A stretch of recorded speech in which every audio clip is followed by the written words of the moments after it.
Italian Wine Podcast. Chin Chin with Italian wine people. Hello, this is the Italian Wine Podcast with me, Monty Waldin. My guest today is smiling because I'm going to get her name wrong. I'm going to do my best. Maddalena Pasqua di Bisceglie. That's perfect. Perfect. And the winery is called Musella. Mm-hmm. Where is the winery? It's in Verona. It's in the east part of Verona. Okay, and the wines that you make, the main ones? The main one is Valpolicella, Amarone, Ripasso. The local wines, actually. Okay, how big? How many hectares? 37. Okay, and it's family owned. It's family owned. And in which generation are you? Actually, I'm the first, or better, the third. Depends. The project started with my father in 1995. And what's his name? Emilio. So my father was already involved in the wine business, but differently. So he wanted to be a wine grower. Mm-hmm. And when I was 23 years old, sort of, he asked me to join him in this adventure. And I said, I don't know if I'm interested. And then he said, come to see the place, of course. And when I arrived there, I said, this is my life, this is my future, I love this place. And so I started immediately. I was studying contemporary history, so really not wine stuff. But Musella is such an amazing place. It's an oasis, it's a sort of national park. So what makes it special then? Whereabouts is it? Is it east of Verona, west of Verona? Whereabouts? East of Verona, exactly east, and is forest, hills, little lakes, paradise, full of animals, and all the vineyards are surrounded by forest, and so... How big is the estate in total, and how much? 500 hectares. So it's huge. Yeah, to be Italian in Italy is quite big, yes. And how much is vineyard? In total, mine is 37, then there are other in the flat area, but I don't know that much, because I try to stay quite far from there, because I do biodynamic. And I really cry when I see they spray something chemical, because it's such a pity. But you don't do that on your part though. On your bit, it's all biodynamic, yeah? Yes, absolutely. So how long have you been biodynamic for? 2009, so it's Okay. almost 10 years now. And what changes did you see before being biodynamic and going biodynamic in the wine and the vines? What were the changes that you saw and tasted? The vineyards is quite evident. Now I have no vineyards anymore. It's a garden. It's a garden full of colored flowers, different flowers and vegetables. A lot of insects going up and down. So basically saying it is still a vineyard, but you've got plants growing between the rows, Yes, you've got a lot of yes. wildlife. And now I'm planting trees in the middle, because I think it's very important to be back on the trees in the middle of the vineyards. Why? Because there is a communication. And so the wine is characterized, for example, Valpolicella is characterized being very close to the cherry taste. And since the beginning of the history, cherry trees were around the vineyards or they use the trees to put the vines on. Just climb up, promiscuous culture. Yeah. And simply it is. And also when you are working into the vineyards, because we mostly work by hand now, to have a target. Okay, I'll get to the tree and then I can relax a bit under the shadow in the shade. And it's different. Even psychologically, make you happy, and more the birds going there, and you can hear them singing, and yeah, it's completely different story. So do you provide water for the birds if they get thirsty? Not anymore, because they don't need it. The soil changed in such an amazing place. Because a lot of people say, hang on, they can't see you today, but look at you're not like hippie, but you've got kind of long hair, and the way you talk about the trees with it, oh my god, she's off with the fairies, this lady, she's completely crazy. But so many biodynamic producers I've spoken to, you're sort of another one, love putting trees in their vineyard, and conventional guys say, what are you doing? You're going to get birds, they're going to eat your grapes. But you're going to tell us there's a reason why they don't eat the grapes when you go biodynamic and you put all these trees. Why is that? What are they replacing the water with, or the grapes with?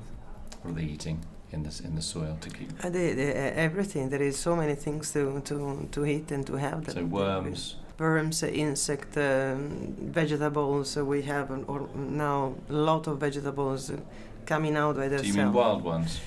Yes, because at the beginning I put a lot of green manure. Cover crops? Yeah, to... feed the soil? Yeah, feed the soil, plus to aerate the soil. What is very important to me is air in the soil, not the food. Because we consider now our soil everything like a human being, so it's sort of our sun. So they can breathe? The most important thing for you, is air.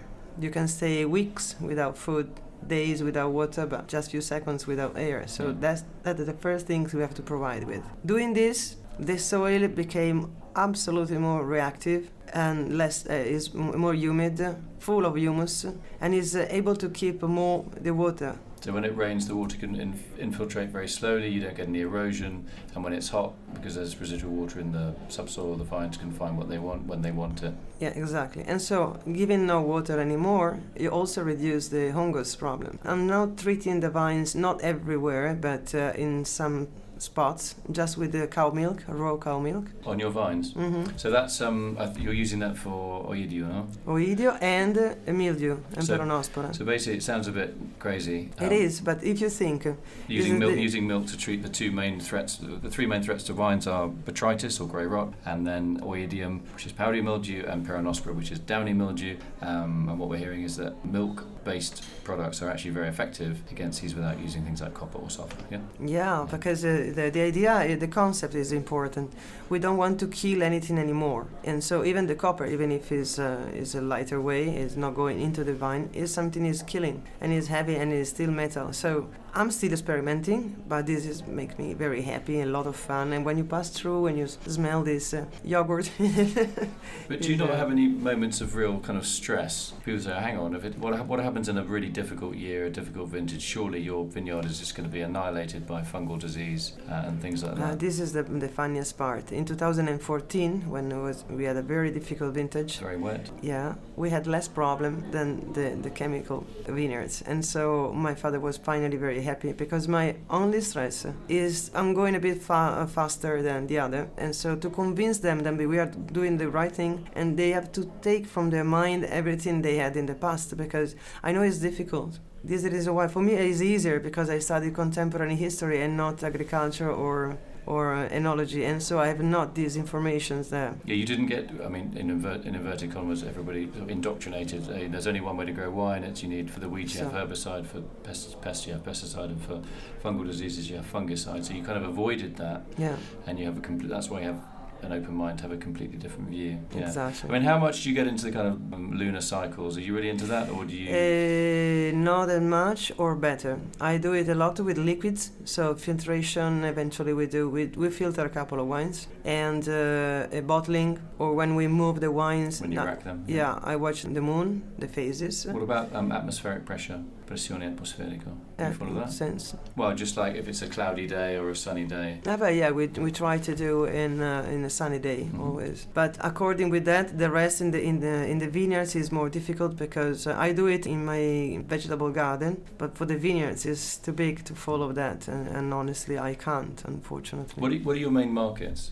Your main markets for your wine? At the moment in Scandinavia is both Sweden and Norway. They're fantastic clients. Do they buy because you're bio, or do they buy because they like the wine, or they just buy? They both, and now they are buying more and more because it's biodynamic. So I was just there to ask them to stop, because I need. Yeah, I wanted to sell everywhere else also. Scandinavia, rest of Europe, Canada. Do you have any animals like cows or horses? Yes, I have a chicken going around in the vineyards. One chicken? No, many chicken. chicken. Poor little chicken, all on her own. Polli, galline.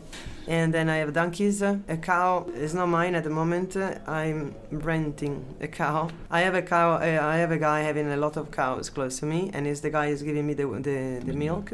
Oh, the milk, and, yeah. Okay. Yeah, and so. Oh, so it's totally. It's just direct from the cow. Si. Oh, fantastic. I go in the night, and I leave one night, if I have time, to separate the cream from the latticello, you see? Yeah, just that is full of bacteria, and then I spray in 10 liter per hectare. So do you dilute that at all? Is it just pure, just a very fine spray with the milk, yeah? Yeah. Yeah.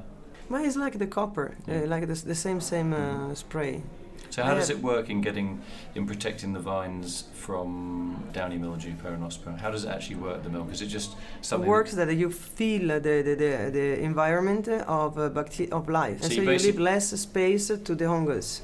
Yeah. It's a sort of stay away, because this is my spot and I'm stronger. And so you can do it when you are really, really in balance with that. So you have to have a very alive situation. You can't spray milk after The pesticide, Yeah. So what you're saying is that the microbes in the milk, Mm-hmm. because they're a living organism, they stick to the leaf and they colonize it, and they don't allow the bad guys like the Peronospora to arrive. Thank you for explaining. So what happens in conventional viticulture is you actually, with the conventional fungicide, you actually sterilize the leaves. That's the idea. They go, hey, listen, I'm a pesticide, I'm going to sterilize the leaf. And nature hates a vacuum. So as soon as you sterilise that leaf, and don't forget you're only spraying part of the leaf canopy, so you always miss the bit at the top where there are already the fungus disease organisms that you're trying to. So when it rains the next time, they dribble down, they totally colonise your vine, and then you're going to be chasing your tail for the rest of the season. So this approach, we're using milk. These microorganisms, actually the beneficial ones from the milk, actually stick to the leaf, and so when it rains, some of them get lost, but most of them stay there. So it's a far more efficient way of protecting your vine without spraying something that is potentially poisonous or whatever. I'm getting into polemics about that. But, so it's a very logical. It seems absolutely bonkers, this system. Yeah, exactly. But if you think about it, I'm saying all the things that you should be saying about, but you're not creating any air miles. You're going to your local neighbour who has a cow. There's no technology there. You're getting the milk with your bare hands. There's no technology there. You're walking it back to your vineyard. No technology there. You're spraying it on the vine without any plastic packaging or plastic containers you've got to throw away or dispose of or end up in the sea getting some poor defenceless whale. And you're spraying something that's no air miles, and it's very, very all joined up and very healthy, and it works. That's the point. Yeah, it did work. Yeah. In fact, I was a little bit worried at the beginning because, I'm the witch and always the crazy one, and I had to convince everybody that it was working, and so I was a little bit sweating. But then work it,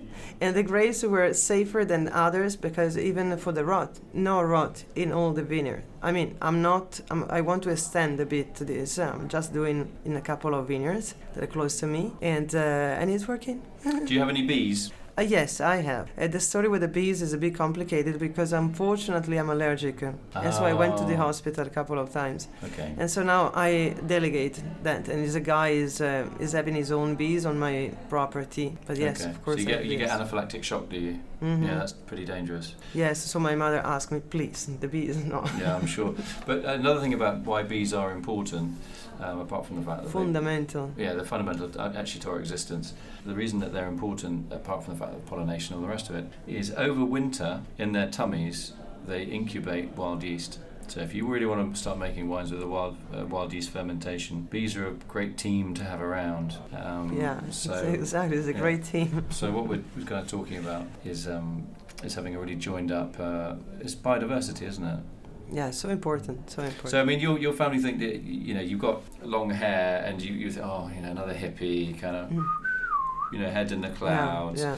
But your feet are very firmly on the ground. But how do you deal with your family when they are very sceptical about what you're doing? Because obviously, if it's a family business, yes, exactly, and you lose grapes, and they think, hang on, we're losing money, we can't pay the bank, and all the rest of it. So exactly, you got the point. Yeah, it was very difficult. It took a lot of time, 10 years. And on the other hand, I'm the daughter, and so I can talk with my father in some way. And he let me a couple of hectares free to experiment my theory.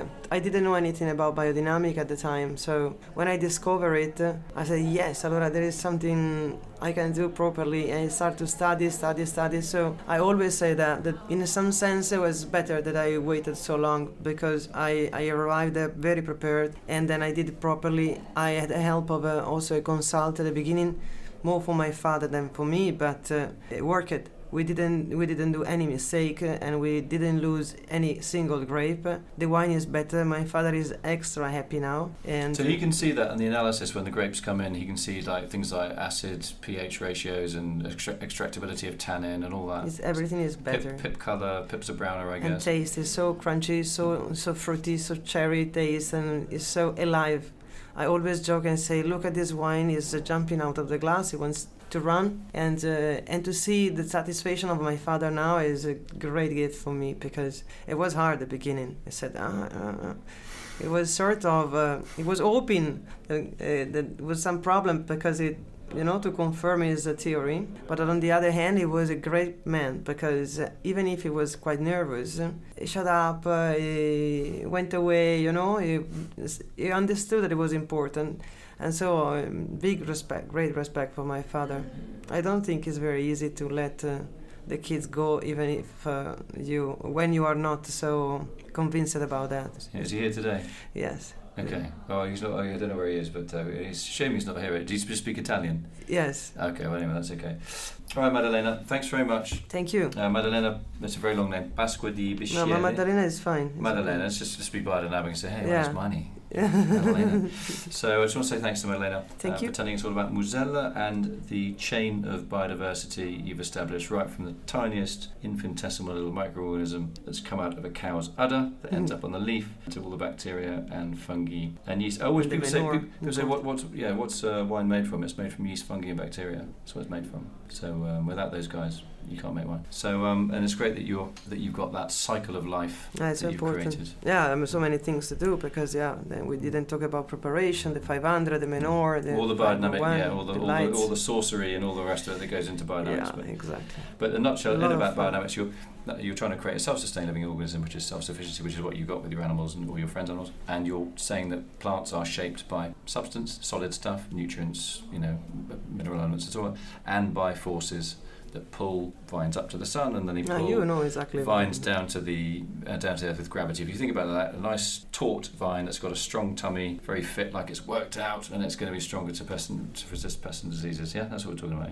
Yeah. You spoke very well. Anyway, I've kind of spoken a bit too much, but I loved your way of explaining the kind of the cycle of life. Okay, It's good. great. I mean, you do look kind of hippie-ish. I mean, we can't see that on the radio, but I'm not a hippie. Yeah, I know. But we saw you. Hang on. If we look outside the studio, people go into the and say, "Okay, which one's the biodynamic one?" It's like, Okay. it's got to be you.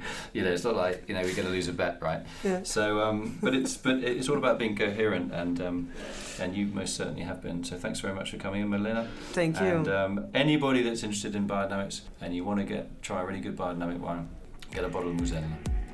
Wow, thank you. Follow Italian Wine Podcast on Facebook and Instagram.